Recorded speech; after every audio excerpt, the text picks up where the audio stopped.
오늘 함께 나누실 말씀 마가복음 3장 22절부터 30절까지 말씀입니다. 오늘 함께 나누실 말씀 마가복음 3장 22절부터 30절까지 말씀입니다. 같이 한 목소리로 봉독하도록 하겠습니다. 예루살렘에서 내려온 서기관들은 저가 바알세불을 지폈다 하며 또 귀신의 왕을 힘입어 귀신을 쫓아낸다 하니 예수께서 저희를 불러다가 비유로 말씀하시되 사단이 어찌 사단을 쫓아낼 수 있느냐?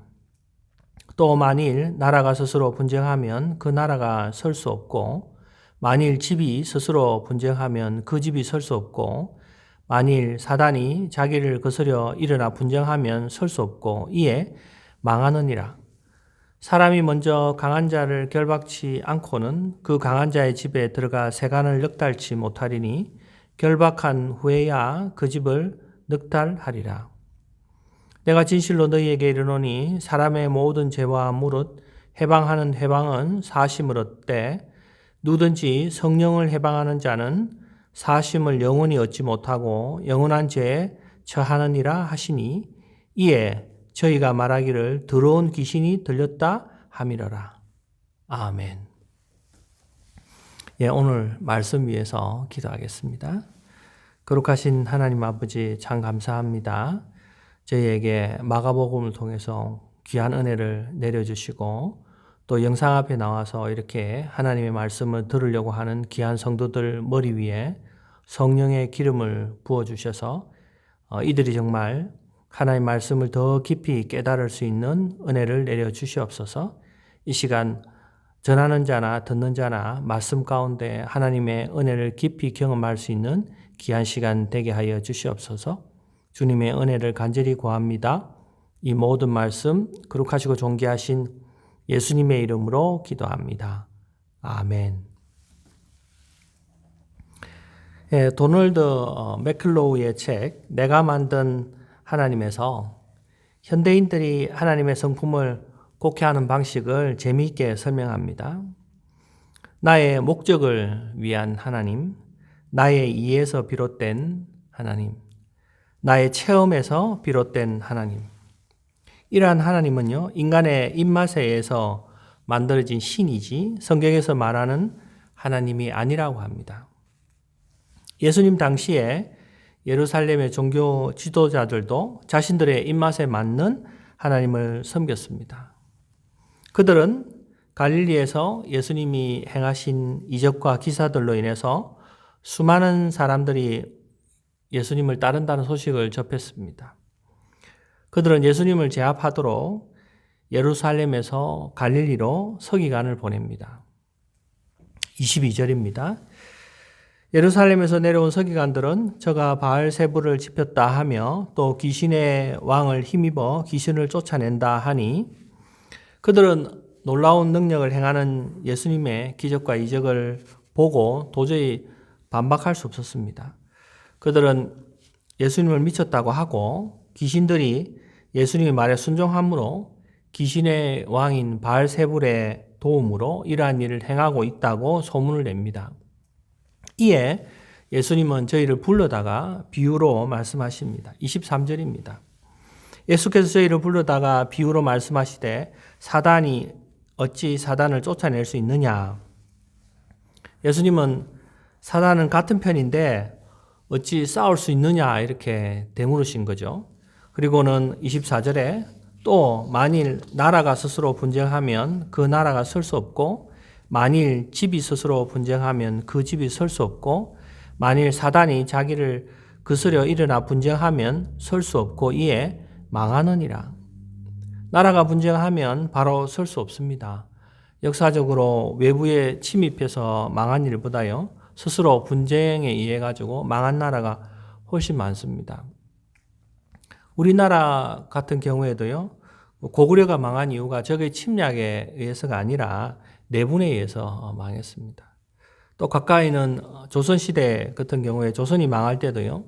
엄청난 내분이 있었습니다. 세국해라, 개국해라, 그리고 일본파, 소련파, 중국파, 온갖 파들이 서로의 기득을 위해서 싸우다 보니까 조선 말기에 망할 수밖에 없었던 것입니다.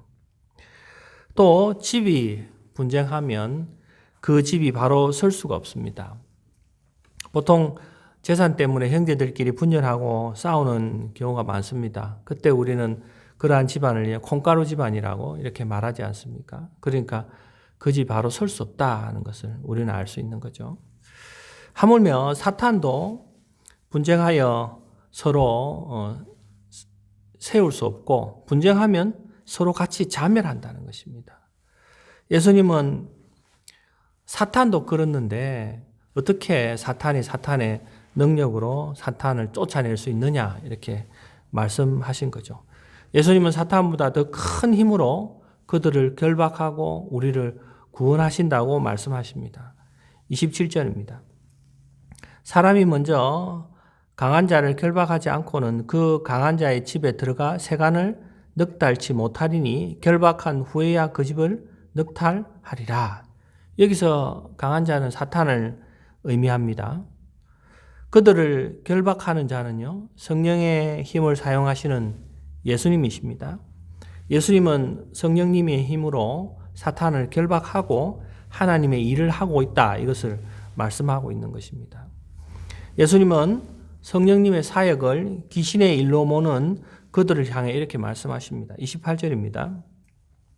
내가 진실로 너희에게 이르노니 사람의 모든 죄와 무릇 해방은 사하심을 얻되 예수님은 권위로 말씀하신다는 거죠. 사람이 사람에게 지은 죄는 하나님께 회개하고 사람이 서로 용서하면 회복할 수 있고 해결될 수 있는데 29절에 누구든지 성령을 해방하는 자는 사하심을 영원히 얻지 못하고 영원한 죄에 처하느니라 하시니 이어서 성령님을 해방하는 일은 영원히 용서받지 못하고 영원한 죄가 된다고 말씀하십니다.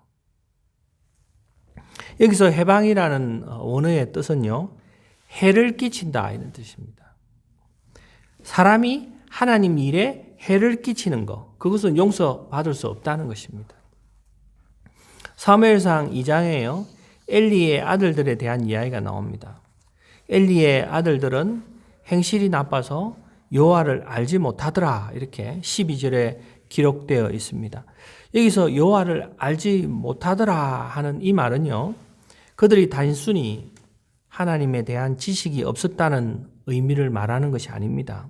그들은 하나님 앞에 제사를 드리는 제사장인데 어떻게 하나님에 대한 지식이 없었겠습니까? 하나님에 대한 많은 지식을 가지고 있었습니다. 그런데 그들은 하나님께 해를 끼치는 행위를 계속해서 행했다는 것입니다.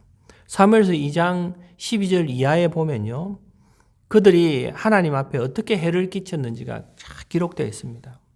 그리고는 이제 그 해를 끼친 일로 인해 가지고 그의 아버지 엘리가 두 아들들에게 이렇게 말합니다. 25절입니다. 사람이 사람에게 범죄하면 하나님이 판결하시려니와 사람이 여호와께 범죄하면 누가 위하여 강구하겠느냐 하되 그들이 그 아비의 말을 듣지 아니하였으니 이는 여호와께서 그들을 죽이기로 뜻하셨음이었더라. 사람의 관계에서 발생한 범죄는요, 재판장이신 하나님께서 중재를 하십니다. 근데 하나님께 대한 범죄는요, 그분이 재판장이기 때문에 중재가 불가능하다는 것입니다. 아버지 엘리 제사장의 말을 듣지 않은 두 아들들은요, 결국 하나님의 심판을 받게 됩니다. 오늘 율법을 연구한다는 서기관들도 하나님에 대해서 많이 알고 있습니다. 그러나 그들은 하나님을 해방하는 일을 스스럼치 않고 행하고 있는 것입니다. 성령님의 사역은 다양합니다. 예수님을 믿고 난 후에 성령님의 사역과 악령의 사역을 잘 구분하지 못해 잘못된 말과 행동으로 성령님의 사역을 폄하하면 영원히 사함을 받지 못하는가 하는 두려움을 가지기도 합니다. 저도 한국에 있을 때요, 어떤 청년들이 저한테 그런 질문을 많이 했습니다.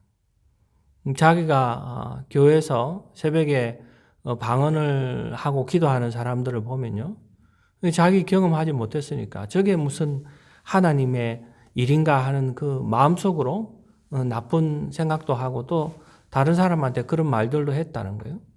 그런데 나중에 자기가 하나님께 뜨겁게 성령 체험을 하고 방언을 하게 되면서부터 자기가 그런 하나님 앞에 그렇게 성령님의 사역을 자기가 폄하하고 모독한 것이 사함을 받지 못하는가 하면서 저에게 두려움을 가지면서 물었습니다.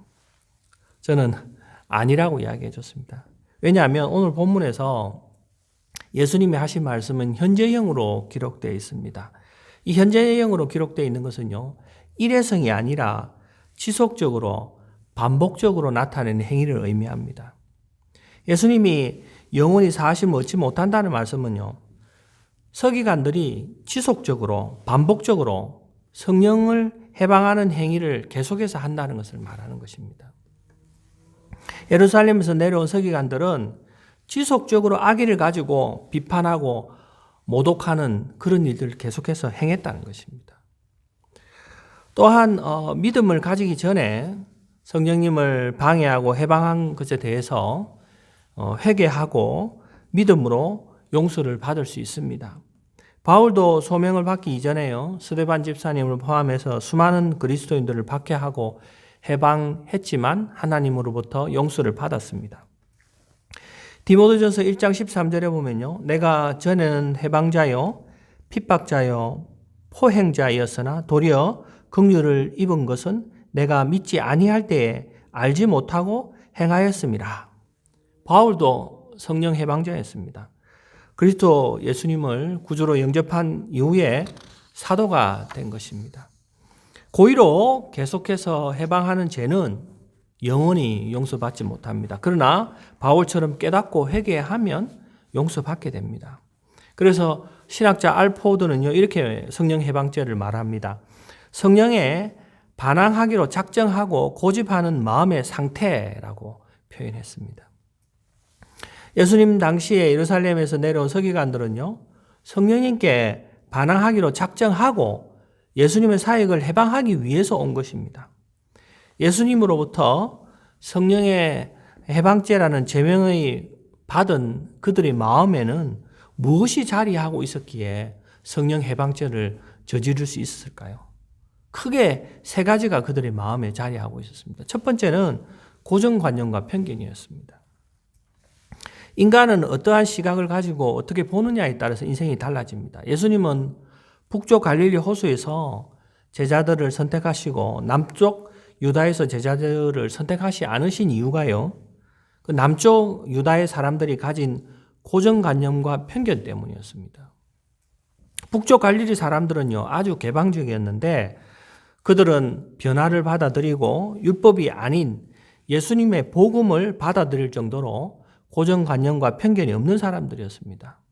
그러나 보수적인 남쪽 유다 사람들은요, 복음을 거부했습니다. 예수님의 제자 가운데 남쪽 유다 출신이 있습니다. 바로 갸론 유다입니다. 그는 끝내 고정관념과 편견을 버리지 못한 사람이었습니다. 갸론 유다가 돈 때문에 예수님을 팔았다고 말을 하는데요, 물론 그것이 가장 중요한 부분 중에 하나입니다. 그렇지만 갸론 유다는 돈 때문에만 예수님을 판 것이 아니었습니다. 고정관념과 편견 때문에 예수님을 판 것이었습니다. 나중에 그는 돈 받은 것을 뉘우치고 은 30을 다시 대제사장에게 돌려주는 것만 봐도 완전히 돈 때문에 예수님을 판 것이 아님을 알 수가 있습니다.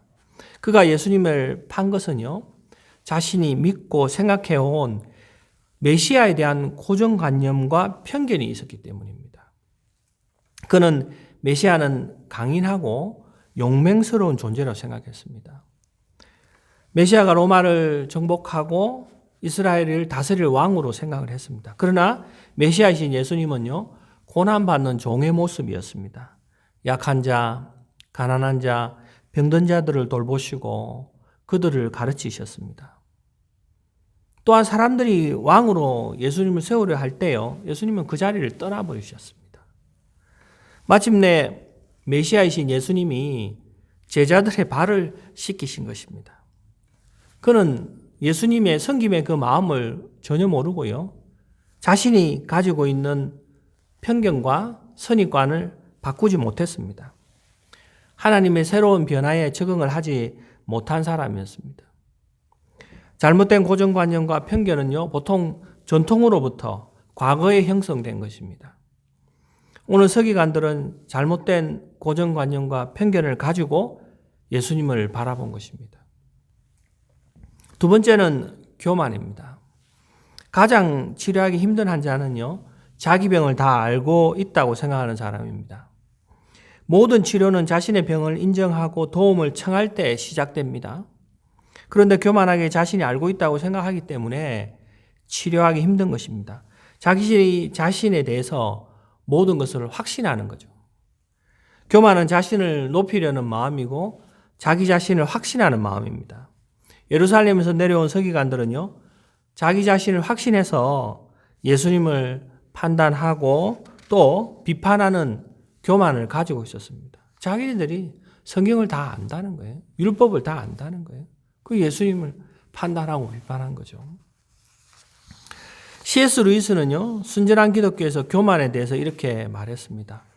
덜 나쁜 다른 악들은 사탄이 인간의 동물적 본성을 이용하기 때문에 생기는 것들입니다. 그러나 교만은 동물적 본성에서 오는 것이 아닙니다. 그것은 지옥에서 곧장 나옵니다. 교만은 순전히 영적인 악입니다. 그렇기 때문에 다른 악들에 비해 훨씬 더 교묘하고 치명적입니다. 이렇게 이야기합니다. 루이스가 지금 말하려고 하는 것은 뭐냐면요, 다른 악들은 우리가 어떤 동물적 본성이 있잖아요. 우리가 나쁜 생각을 한다든지 또 우리가 먹고 싶다든지 욕심을 가진다든지 그런 동물적 본성에 의해서 우리한테 들어와서 죄를 낳게 하는데, 교만은 그것이 전혀 필요가 없다는 것입니다. 인간이 육신의 모든 소욕을 제어한다고 해도 여전히 교만은 존재한다는 것입니다. 서기관들은 자신들이 육신적으로 깨끗하게 살고 그런 육신적으로 자기 자신을 제어했지만 영적으로는 교만한 마음을 가지고 있었습니다. 세 번째는 기득권의 유지였습니다. 이스라엘의 다윗 왕 이후에 서기관을 두어서 국가에 대한 기록과 율법을 필사하는 역할을 서기관들이 하게 됩니다. 이후에 그들은 모세의 율법을 연구하고 가르치면서 율법의 정통한 종교 지도자로서 존중을 받게 됩니다. 율법은 주로 제사의 의식에 대한 규정이 많아서 초기 서기관들은요, 제사장을 겸하는 경우가 많았습니다. 그러나 바벨론 포로 이후에 성전이 재건되면서 제사장 본래의 업무가 너무 많이 다양해졌고 서기관의 겸직이 힘들어졌습니다. 그래서 두 직분이 이렇게 분리되었는데, 그 이후로는 서기관이 되고자 하는 사람들은 오랜 교육과 훈련을 거쳐서 서기관의 자격을 획득하고 서기관으로 임명되었습니다. 당시에 대표적인 인물이 바로 에스라였습니다. 이후 회당의 중요성이 점점 더 커지자 서기관의 영향력은 더 높아지기 시작했습니다. 이들은 율법을 해석하고 율법의 요구사항들을 백성들에게 가르치는 일로 계급화되었습니다. 이들은 유대 최고의 의결기관인 사내들인 공의의 구성원으로 행사했으면서 대중들로부터 막강한 존경을 받았습니다.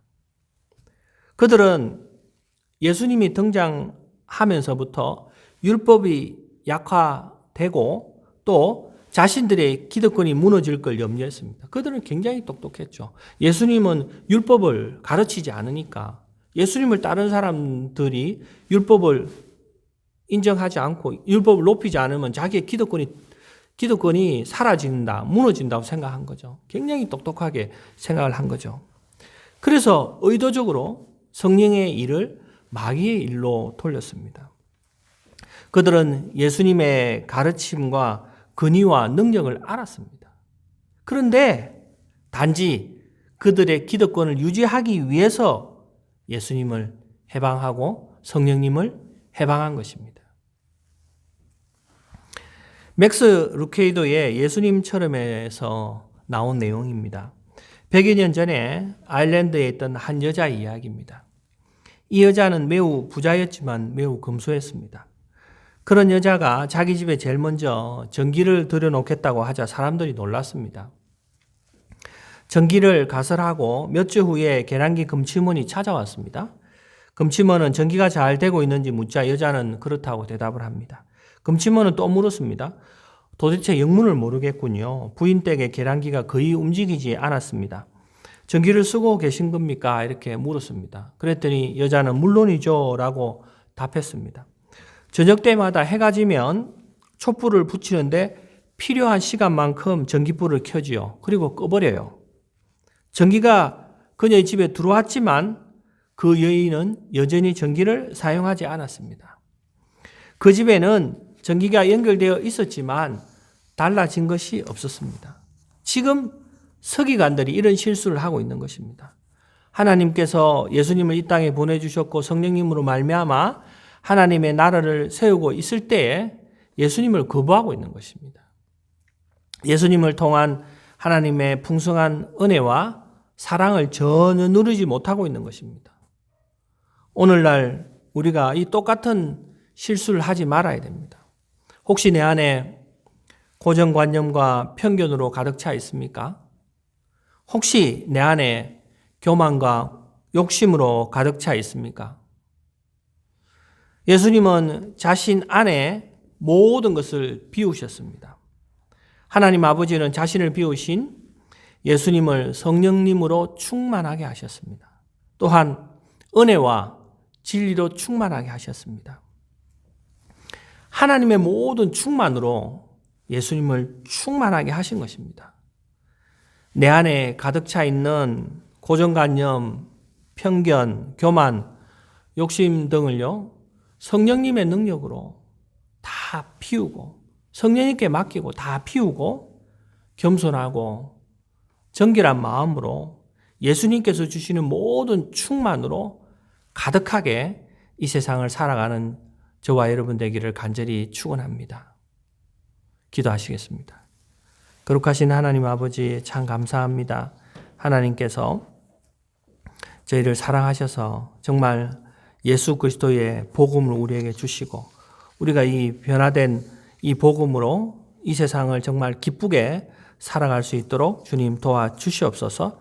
주님, 주께서 우리를 사랑하셔서 예수님 보내주시고 예수님을 통해서 이 세상의 은혜와 사랑을 우리에게 주셨는데 그것을 누리지 못하는 거 있다면 우리 자신이 기도하면서 성령님을 통해 그것을 깨끗이 비우고 하나님의 은혜를 누리며 살아갈 수 있도록 주님 도와주시옵소서. 지금은 길이요 진리요 생명 되신 예수 그리스도의 크신 은혜와 세상을 이처럼 사랑하사 독생자를 내어주신 하나님 아버지의 만극하신 사랑과 성령의 감화 감동 새롭게 하심이 오늘 성령님을 통해서 우리의 마음 가운데 있는 고정관념과 편견, 교만과 욕심을 다 내려놓고 하나님의 은혜를 다시 충만하게 누리기를 원하는 성도들 머리 위에 이제부터 영원까지 함께 하시기를 예수님의 이름으로 간절히 축원합니다. 아멘.